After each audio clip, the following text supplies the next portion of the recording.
Going live now.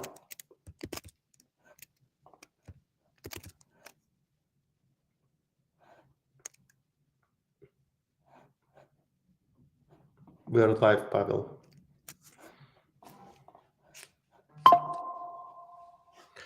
And I'm gonna post on Discord that we're live as well. Done. And this one is done as well. Okay, I think we can start. If anything, we'll just summarize stuff at the end. Yeah. Or maybe we can wait a bit for a few listeners to join. Not sure, can't see the chat yet, but everyone is welcome.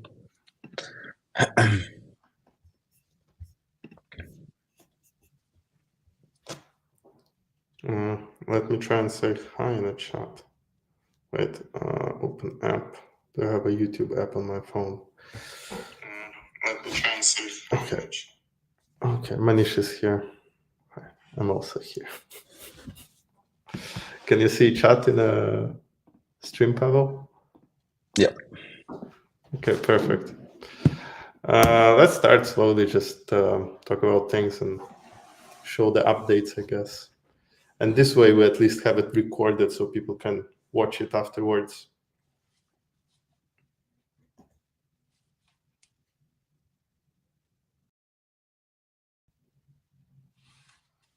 Yeah, let's start. So to every listener, thank you for coming. Yeah, thank you for coming, guys, so much. If you have anything you want us to answer, don't hesitate to just message in the chat. We'll try to reply quickly.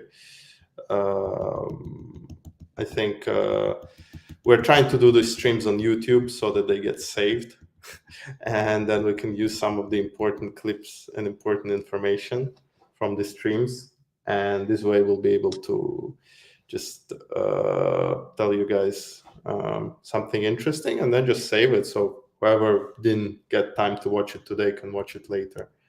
I think I'll start with just talking about some new features that we added. And then we'll move on with Pavel talking about agents, how to create agents, how to make some cool, interesting agents. I'll probably show one cool agent from my side. And then at the end, we will go through our roadmap and show you some features that we're working on. Let's go through the features that we added. I think they're not that many in comparison to last Thursday, but there are some new features that we did add, and some cool optimizations for widgets, like the glass look for the widgets. We optimized, since version 13, our Docker, so we properly support ARM infrastructure, ARM architecture, lots of small refactors here and there, much simpler deployment with our script. Then we also started tracking tool calls so that you can always go to logs and check tool calls, how they work, how they're looking. Lots and lots of upgrades to our dependencies. We added some agent workflows. We added a tool that can scrape web pages. So basically your agent can go to any web page that you want and essentially scrape some data from a website that you want to be scraped. Later today, I'll show you some examples of how I used it, but basically the agents can go anywhere they want. They can scrape the web pages, they can analyze them, and they can give you some results. I have more information to share. I think we'll probably do a big changelog at the end once we are ready with publishing. But yeah, I think we have lots and lots of new features in 14th update. I think we're working on making sure it's super stable, and then we will release it to the wild. I think I'll move on to Pavel now, showing our agents feature and maybe showing us on his screen how new agents can be created and what those fields mean, essentially. Also, we have new big documentation update where we do have a thorough guide on how agents work. And hopefully that should help you guys to get started with agents as well. 1 second. Wait for me to share the screen. Yeah. Okay, I can see your screen now. I think it's showing. Yeah, hopefully, guys, you can see it too. So, yeah, as Alex said, we added tools to our documentation and also started to add agents. Here, if you don't understand something from the stream or want to go in detail, you can visit one of those pages just to get a better grasp on what it is. So agents essentially is a way to encapsulate your state of DocsGPT, so you don't have to switch prompts, don't need to choose like context lens, don't need to switch between sources that much. If you have like workflow or established task that you are doing with DocsGPT, maybe using it as a widget, but then also using DocsGPT app, maybe you designated some of your workflows to it. Agents will be a good way to encapsulate the state, so you don't have to switch between the settings if you have some repetitive task you do with DocsGPT. So as you can see, I'm showing you our normal interface. Recent agents, you'll be able to find them here. You can see that you can pin the ones that you want also. But let's go to Manage Agents menu, basically. Here you see agents that I have created, all agents that are shared with me. Yeah, let me try. Maybe you can see clearer. Is it better? Or I can try also to share you just a window. I think it might look better because I have a wide screen. 1 second. Yeah, I think if you can go click the plus button on the top of a screen, I think it will be able to go full screen. Yeah, but it maximizes, but the screen still stays wide. 1 second. Let me try to cancel the screen share first. I actually sent to Alex. Yeah. This one Yeah. Yeah. I think this will be better because you can more clearly see it. So we're in the agents menu now. These agents are created by me, as it states. Here you will also be able to see shared agents if somebody shares an agent to you. And we'll also add a row with our agents for cloud. So we'll have like examples for search widget agent, just normal widget agent, React agent, analytical agent, some of this sort. So you guys can get ideas for your agents, maybe just understand better how to set them up. So I'll go click on new agent to show you the fields required to create one. The meta tab here, it's only for your reference. You don't necessarily need to be very precise here. This is only for your use, or maybe if you share agents inside the organization or with your friends and someone else, so they can understand what the agent does. So agent name, pretty self-explanatory. Description here, it will be seen if you share an agent, but yeah, it's more for the user understanding and for yours understanding, so you can find it quicker. Sources are the same sources as you use through the app, but they're linked to an agent, so they won't change unless you change them here in setting. And you don't need to start a conversation every time link the source. You just choose it here if you need to. We'll add functionality to select multiple soon. But yeah, here you can select source and here you can select chunks also. For prompt, this also the same prompt as in settings essentially, but it will stick to this agent. So the prompt is required to tell your agent what it needs to do, what its like key settings, what tools it can access. It's very beneficial if your agent is using tools to specify here. And here you can select those tools. Agent type is, for now, have Classic and React.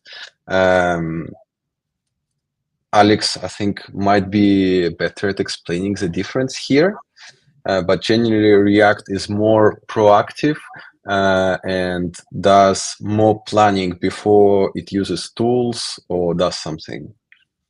Yeah, that's essentially the point. React is just more thoughtful about the actions, and then that it observes the actions that it did or thinking that it did. And then based on those observations and thinking, it generates the final response. And essentially, as Pavel said, the prompt are essentially your main agent instructions. That's where your main agent logic is.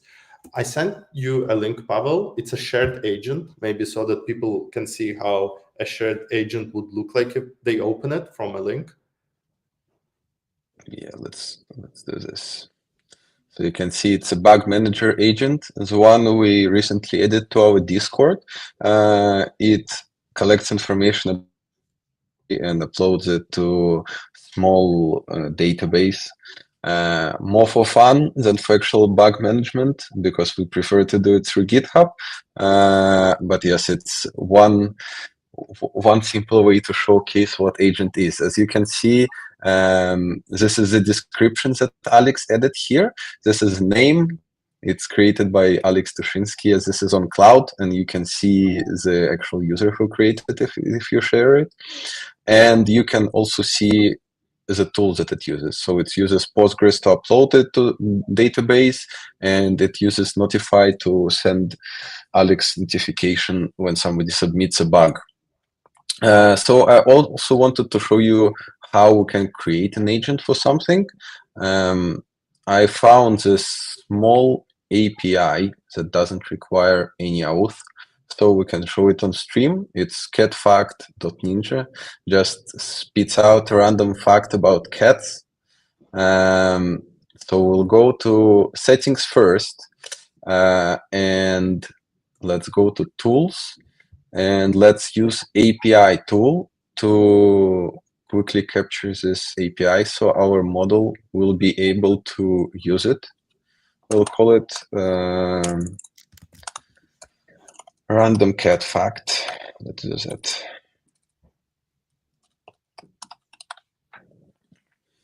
And as you can see, it's pretty minimal API, doesn't require any input, any headers, query params. You can just input the full link here. And this description actually here is used by the LLM or a model to determine when to use a tool and what the tool does. So it is important to go in quite a lot of details here as much as possible while keeping it not too watery. But yeah, this description is important for the model's understanding. So let's call it get.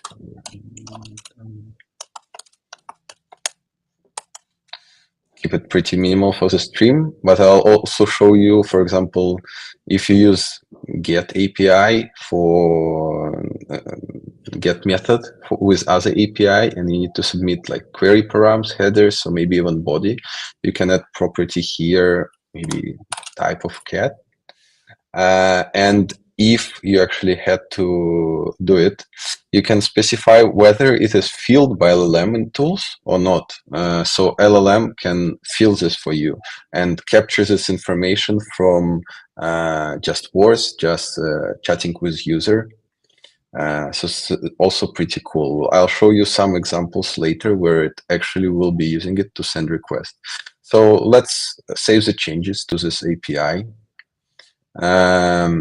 This will be our last API tool. let's go to manage agents, create new. Let's call this cat agent for now. Find random cat facts. It doesn't need a source because we'll only show it with this tool. So we can set chunks to 0 and don't select anything. It will work just fine.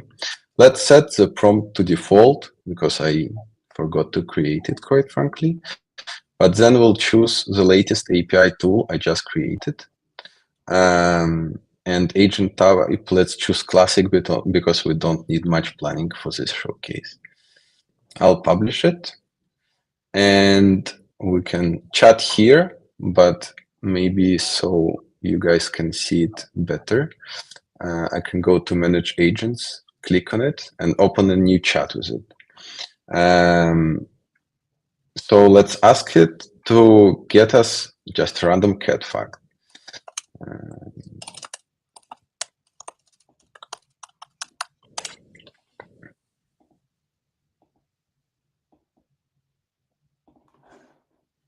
So as you can see, it successfully called the tool, API tool, with 0 arguments as we expected, and got some information. Here's a random cat fact for you. Cats are subject to gum disease.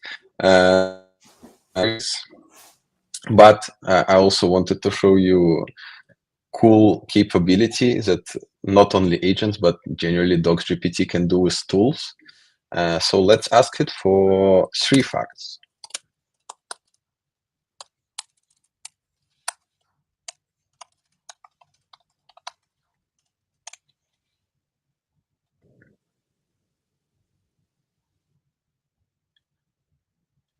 Yeah, as you can see, it successfully queried multiple calls to the API to get 3 different random facts, and then clearly outputted it. Can you So share the agent publicly? Can you like make a link so I can maybe drop it in the chat and some people can ask some queries for the cat agent? Yeah, of course. Let's go to, sorry, misclicked. Let's go to cat agents. You have to go to edit, and Access I details. think you have to go to access details, generate a public link here. You can also see that you can generate a webhook if you want to automate something with this agent. Yeah, so this will be the link. I'll just send it to me. I'll send it to Alex and he'll send it in the chat.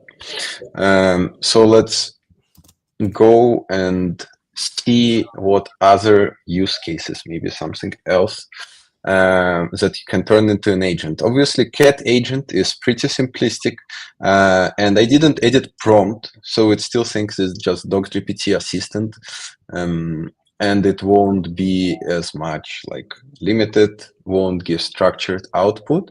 So I'll show you, for example, email validators that I have. This is connected to some email validation API. I think it's OpenAPI or something like that.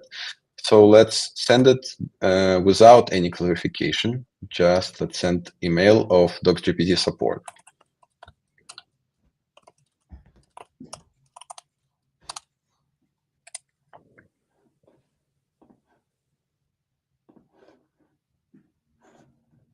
So what is the purpose of this agent? So as you can see, it used email I provided without any clarification because this is all in the prompt.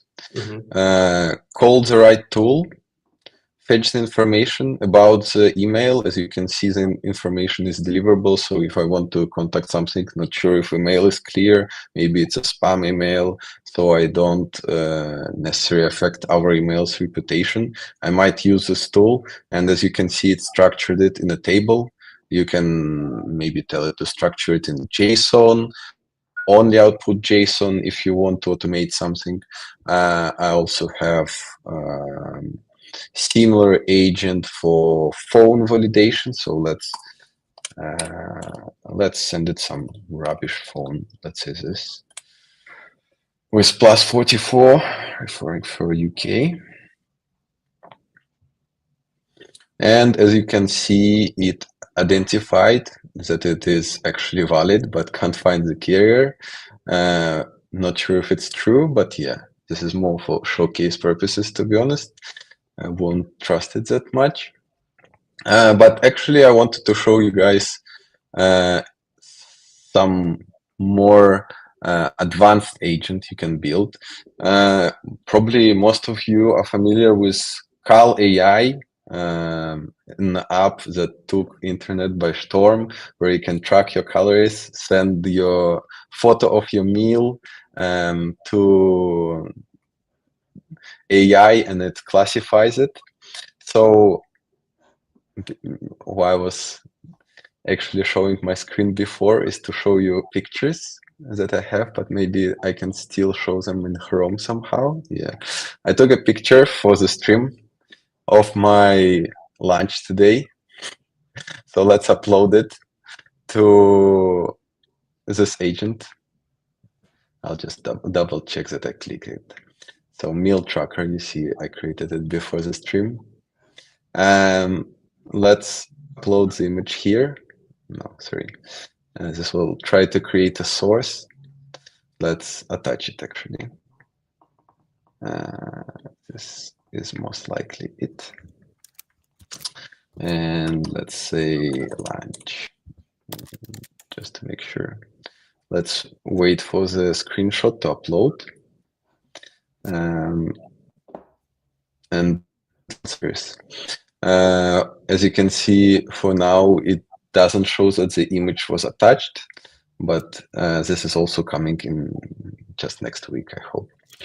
So as you can see, it shows that it found that it's pasta with some sauce and chicken. Pretty sure that's exactly what I had. But for the purpose of showcase, let's say that this is not chicken, but turkey. Let's see what it answers. So as you can see, it recalculates calories, adds more protein there. Let's tell it that yes, this now is more accurate. And I'll show you what it does later.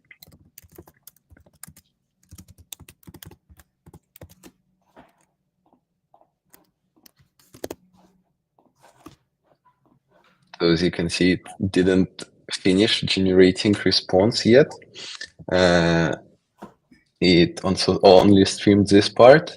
I think now it is trying to use some tools. So we'll wait on this for just a second. Let's hope it works. So I don't have to go to some older chats to show you how it works actually. I think it's just executing the tool calls right now. Yeah. That's what I suppose as well. But where's your meal log? Where is it stored? So I created a small Postgres database just for it on Neon. Maybe some of you guys are familiar. They have quite generous free plan, not an ad, but just needed something that will be easy to connect. And yes, as you can see, it queried the Postgres, selected user time zone because it needs it to get the correct time. Then it used API tool where I set up get date time. So it actually sent a request with my time zone, which I provided only in the database. So it doesn't have access to your time zone, don't worry. And here you can see it made another tool call to insert these items in the PostgreSQL. And maybe let's ask it to, can you show me how I have left for today? I think this will also take some time, so I'll just quickly show you how the database looks. Let's update it. I tested it before. There are only one row here. Yeah. As you can see before, for breakfast, I had mixed cereal with protein milk. Added this morning. Now it was pasta with turkey, just the one I showed you right now. And this is some user info for it uses to calculate calorie allowance and stuff like that, just to make the showcase more interactable. So let's go back. Let's see. Yeah, it trying to get my calorie allowance from the data from the DB. It got it and routed it to me. I actually coded it to draw a small graph, but it didn't do it right here. Maybe I wasn't explicit enough. Let's try asking it to draw a graph.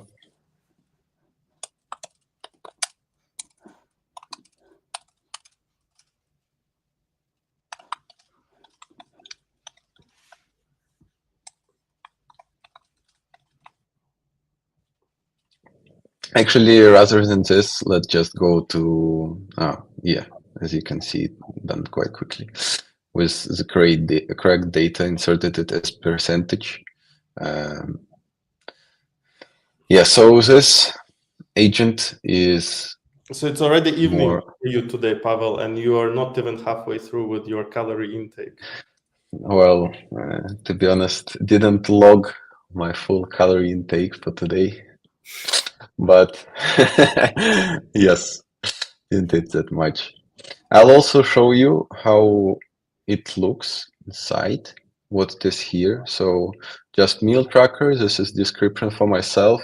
Didn't connect any sources here, just specified the prompt and allowed it to use Postgres SQL database tool and this API tool, which allows it to get current date and time, so it knows what date to log this to, and also chose a classic agent. I will probably not show you guys a prompt just because it's too long, but maybe for somebody that is very interested, I'll just quickly scroll through it, and if somebody wants to recreate this, or I can even share it after the stream if someone is interested. Yeah, I think we'll just share it to Discord so people can check it out. Yeah. Yeah. Because from with agents, right, you don't really need workflow builders or whatever logic you specify in a prompt.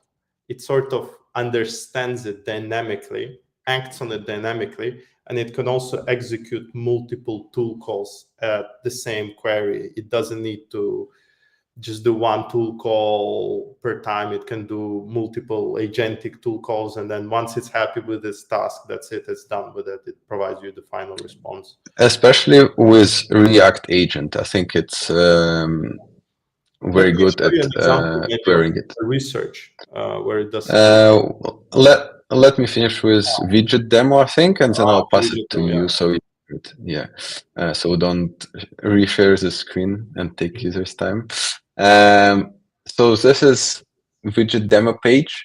I think it is linked in our documentation somewhere. But if anyone is interested, I'll also show it. You can change setting of widget here, play around with it if you want to implement it somewhere on your site. So this is our restyled search widget.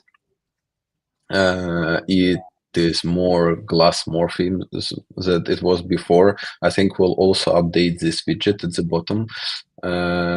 And I think this is connected to our documentation as well. So maybe if I type agent, it should be more recent and find something. I think it's connected to everything. So it even sees blog and everything like that. API tool. But yeah, and also this widget, the same. Pretty simple to connect. Can't say that it is a good idea to share the same prompt for the search widget and for normal widget, because obviously this one should have shorter answers if you ask AI, in my opinion. This one should go into more detail.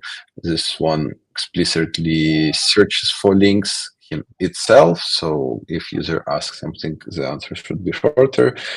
Here, links are also included, but maybe if something's not working, a more lengthy answer will be better. But on the showcase screen, they're both connected to the same prompt, but it's more for showcase and playing out with settings that are available. Can you give me the link to the demo page so I can maybe send it to a chat? And also, can you show people the options where they can change the themes and they can change the title just so they can see how it looks? Yeah, let's. The big So, advantage for example, with this new glassmorphic theme is that it looks good on dark, light themes. It just looks great on everything. So I didn't change the theme of the actual widget. It changes itself. Then I can explicitly tell it to be light, for example. But as you can see, it won't be as light just because the background and most of this website style is dark for now. You can specify width pretty easily. You can change the placeholder here. But there are way more customization. We're just showing a small part here. You can change avatars, how it answers, also change theme light and dark of this one. And we have different sizes of this widget when it's open. So the large size is the one that actually also opens on a widget if you click Ask AI option. If you go to the search widget and type a query like hi, that's the mode Agent. that is the large view, I guess. And here you can see it is sharing some links. Very cool.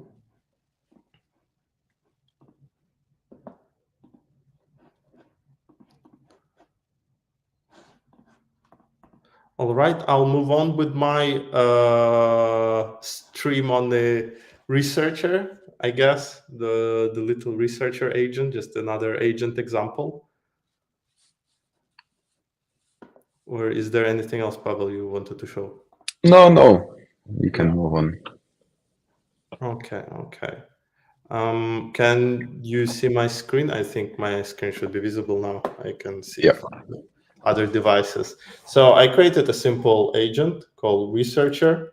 I actually use the open source version. It's a fully local open source version. And the focus of this agent is to go to a project like any link. You give it any link of a GitHub project, and then it just basically scrapes data until it can draw an architecture diagram for the user. So what it does, it goes on GitHub, let's say LangChain, right? We just go to here, just copy paste the link, and then we can give this link to our agent, and then it's going to go and read about the website and then create a nice graph about it. And then you'll be able to sort of understand what's going on in that project. So it sort of helps you understand and analyze projects on GitHub.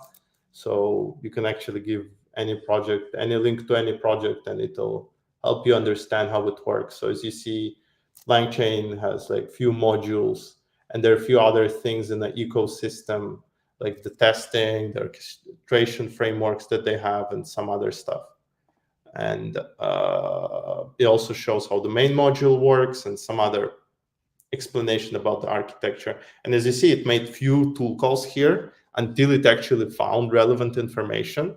We can always keep asking it to go and keep looking for more and more information about the project. But let's go and ask ask it to research our repo, maybe even, provide us a quick diagram about the DocsGPT itself. Do you have any projects maybe that you wanna check out and analyze using this agent? If anybody has, you can guys submit it in the chat. I'll try and open them and analyze them.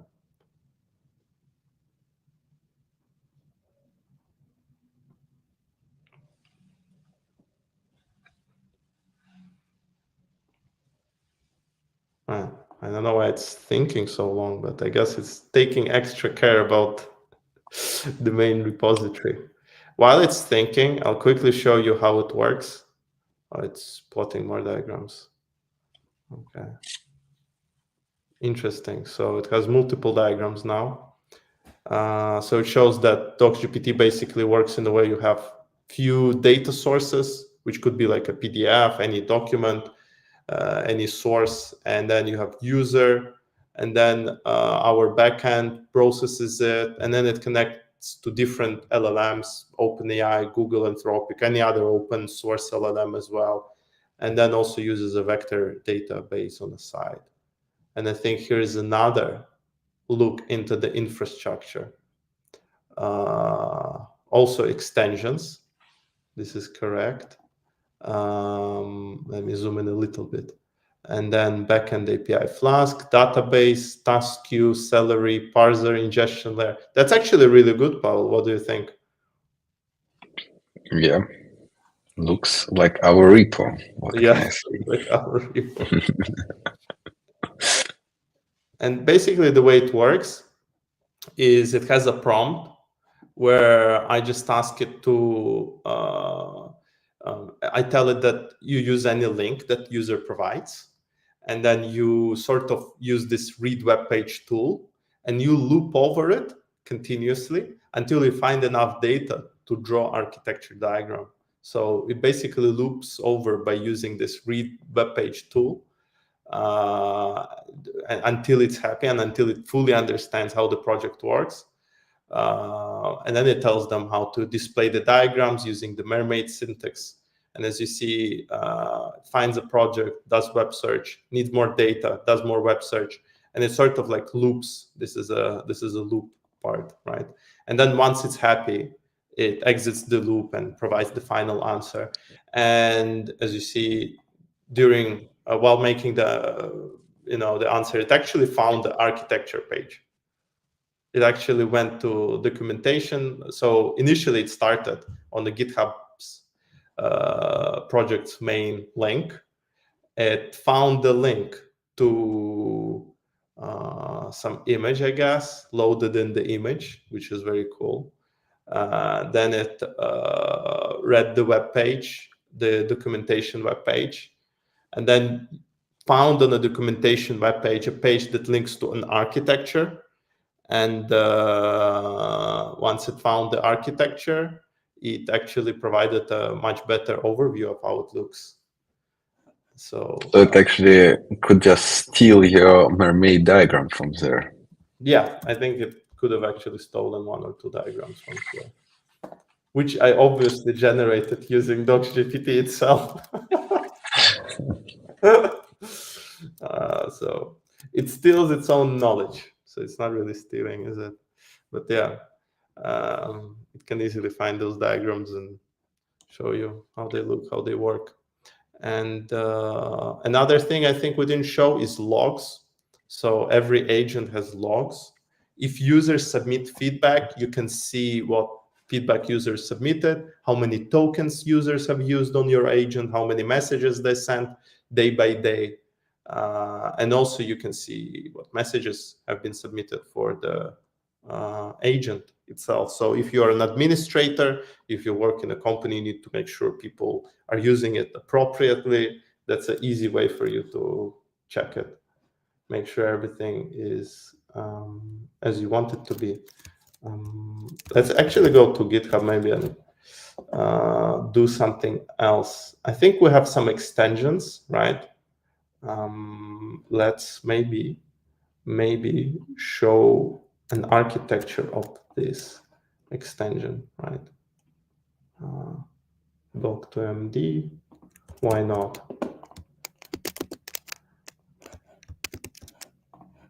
Researcher.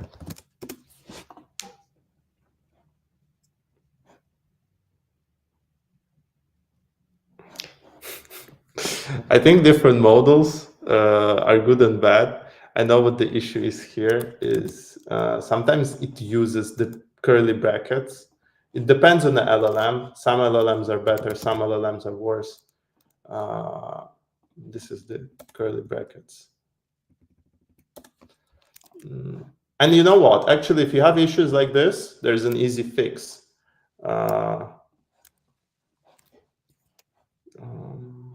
So do we use any curly brackets here at all? I think not really. So this is my prompt, research agent 4, research architecture. And then we can say, do not use or in your mermaid block, right? So this should probably fix it, right? And then we go back here, we like this, refresh the page,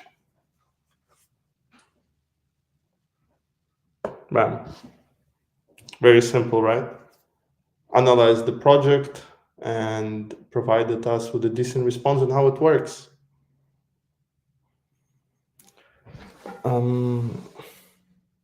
You were having same problem with mermaid syntax, yeah. I think it's just different LLMs. If you try ChatGPT's one or Llama's, they're also slightly different because I guess mermaid syntax is not super popular.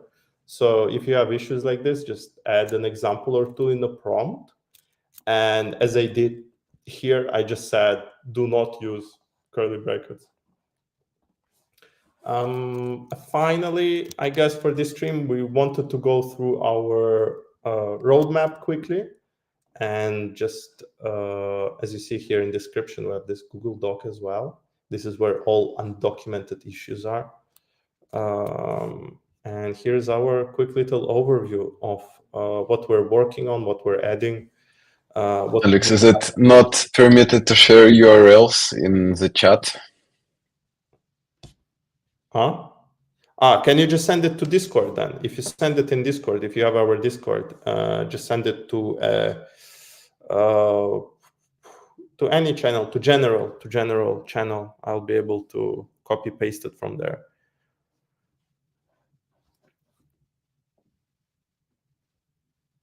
I think it's a rule on YouTube streams so that people don't click on stuff that's random. But if you just send it on, okay, I got the link. AI building, interesting. Copy link. Let's go and ask the researcher to research.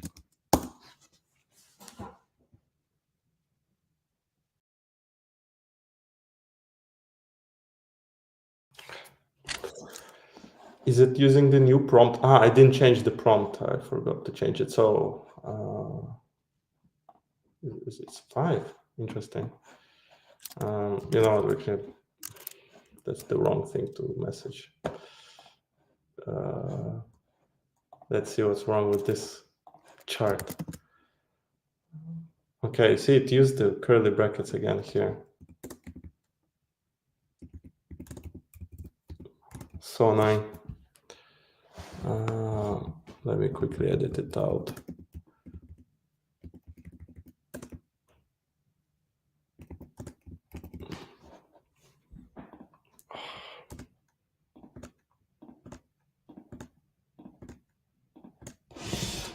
Okay.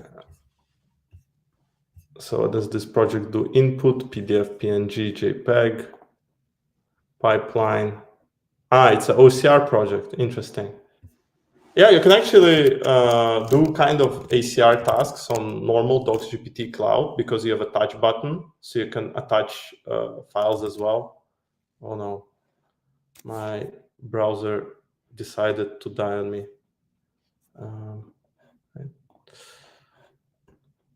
yeah, you can basically attach files as well on what's it called, on DocsGPT here, and even if it's an image, it will be able to analyze them as well.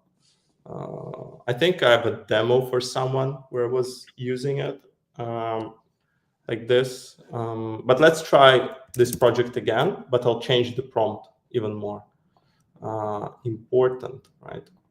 Important. Do not use.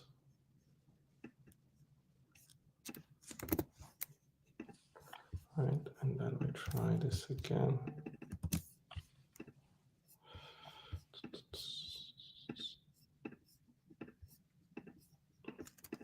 Let's just do it this way.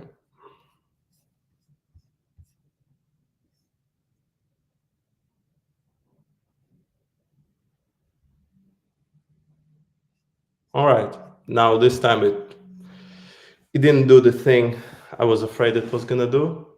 But yeah, here is the overview of the project, and it's rendering the mermaid graph properly this time. I think you have to be very careful with the curly braces for it.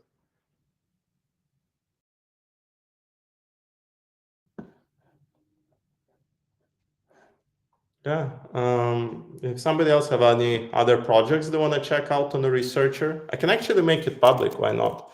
I'll probably just copy paste some logic from this agent here to a public agent, and I'll share it as well publicly, right? At the end of a stream, I can do that. Finally, our roadmap has few things in it. There's this super public high-level roadmap of what we're doing, which is some tool compatibility that we're gonna add, and then we're planning to add some OAuth agents that can schedule themselves and repeat actions, and we're also gonna work on a relatively big feature where we can add files and delete files. But for now, here's our plan. Where's this 1770? Does anyone? Yeah, this is the one. It's actually in progress as well. And LLM handler will be on progress soon as well. Currently, we've been debugging a lot of stuff, but we're working on tool menu design adjustments with the name, some sources with complete file system. So basically, if you upload like a folder, you can see what's inside the folder. And if you have a bigger source that's like crawled website, you can see all of the things as files. Here's an example where you will see like these cards, and you'll see that it's like PDF or docs, or it's a website or something.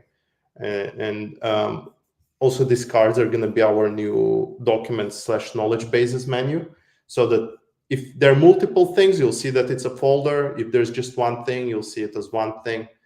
Finally, LLM handler refactor is just refactoring some code. And other features that we have planned, I think these are just parked issues. So if anybody wants to finish them, they can finish them, but they're not a super priority, I guess. Finally, we want to do proper remote sources. No background behind text. I think that's pretty much it on the main thing, on like documented things on our roadmap. But we also have an unofficial roadmap, as I said.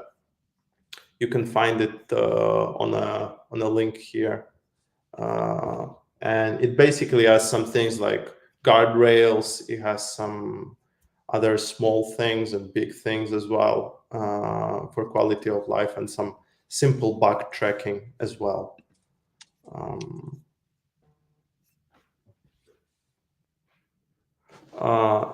Yeah, also we wanted to add text-to-speech. I think there even was some development on it. So on open source version, yeah, we have this sure one. There is this button.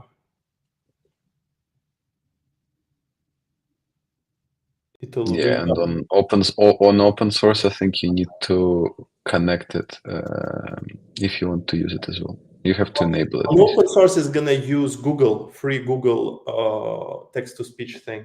Maybe. Yeah, so it works. I don't know if you heard it.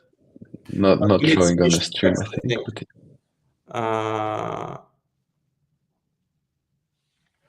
Speech to text is what we want to do. Is like, so you can speak and then it does something, right? That's another thing we may want to add as well. I guess it depends on the priorities, right? But right now we're just in a heavy push to debug and fix everything and just make sure it works as smooth as we possibly can make it work. Let me maybe try and create a simple open source agent. 1 second.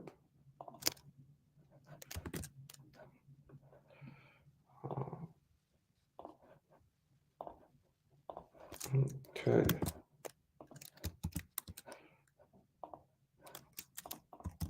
Okay, this is my cloud version. And here I'll add research repo, right? Repository repo, researcher diagram. No sources. The only prompt we need to add is the one I have on here. Is this one? Well,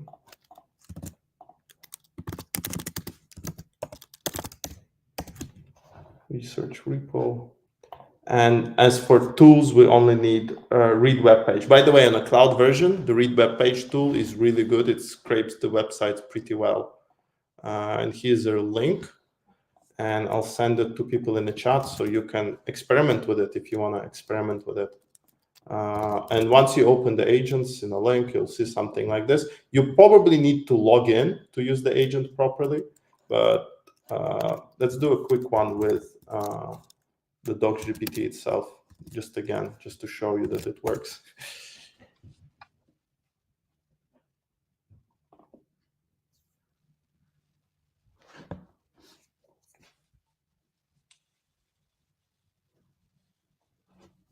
All right.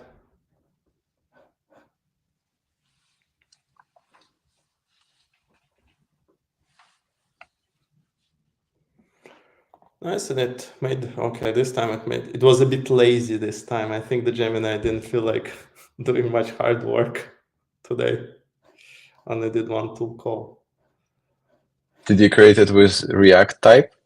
Maybe you forgot to change. I can create a React type. I know I can change it. I think because on open source. On the open source version, I changed the React type. It actually works better now. I just don't want to do it. Yeah. I mean, I think that was the main difference, is because on your open source version, you used React type for this agent. That's why it was going in more detail. Yeah, I guess so. Yeah. Because currently I was editing before we had the stream, this whole React thing. And I'm just making sure that, what can I say? It does tool calls properly. I think the tool call loop is a little bit weird because some of the prompts are a bit weird. So you kind of have to force it to execute tool calls as well. But I'll submit the edits probably today or tomorrow to improve the React agent. But currently, React agent is much better for things where you already have data in your source. So if, for example, you're uploading documentation, like let's, upload from docs, right? This documentation.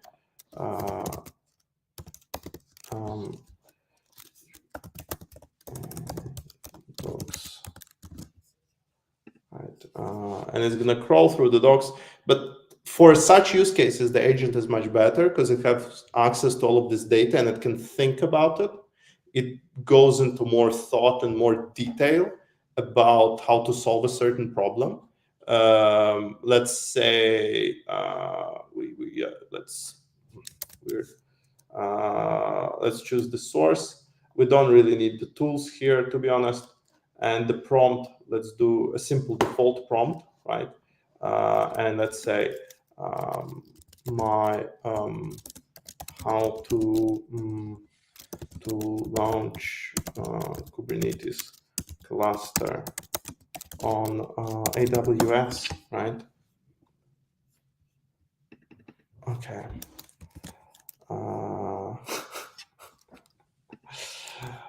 Did it even upload the data properly? Yeah, it did. It has 15K tokens. So this is the menu we're improving. You're going to be able to see files here very soon, individually, instead of chunks. So right now you can just see chunks like this. Maybe it didn't download the documentation about the Kubernetes. Kubernetes. No, I didn't. That's actually, I can implicitly upload it, but okay. How to launch DocsGPT.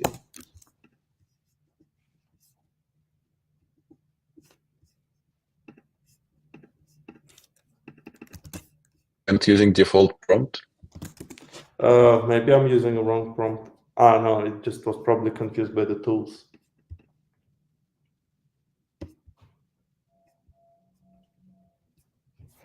It's not React agent as well. Sorry.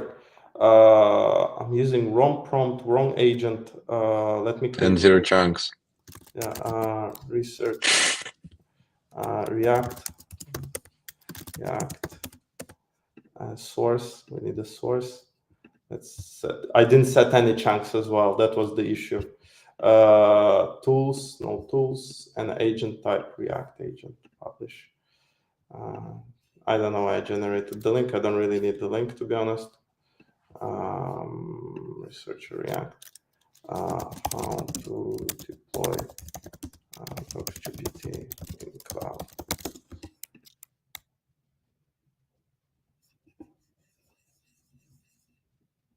Well, it's thinking quite a long time now. All right. And you see here you have a reasoning section, right? You can just collapse it if you don't want to see it.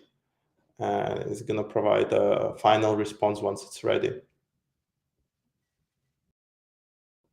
So it took some time to think about it.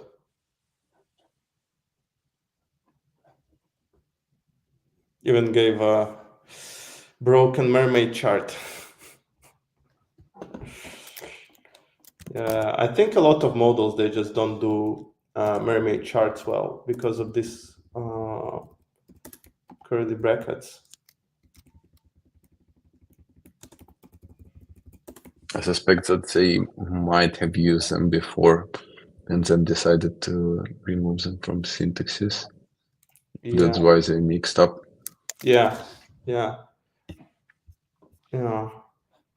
I think we may have to specify something else. I mean, in the prompt, what I did is just said, like, don't use these brackets, and it kind of helps to avoid any issues. But I guess we'll have to do something more complicated for, I think this is a solution. It works, but there may be a better solution, to be honest. I do think there should be a better solution. But yeah, it did help us to figure out how to launch the app.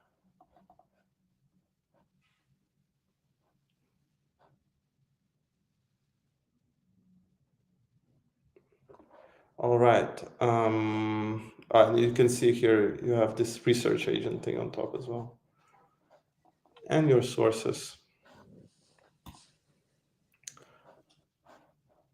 All right. If anybody has any more questions, I can answer them.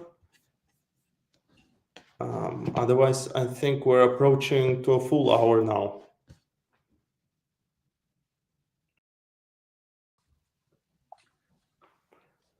Pavel, you want to say something, or maybe something I forgot to mention? Not really. Can't think of something that we forgot. But yeah, for someone who might miss the intro, we have updated our documentation.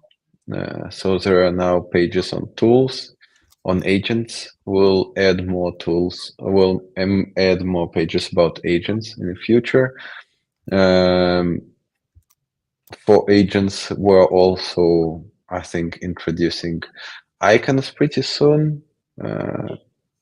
And so you don't get mixed with your agents. And we also, I think, will add tool name change, some minor changes. Yeah, some just quality of life changes mostly. Yeah. Yeah.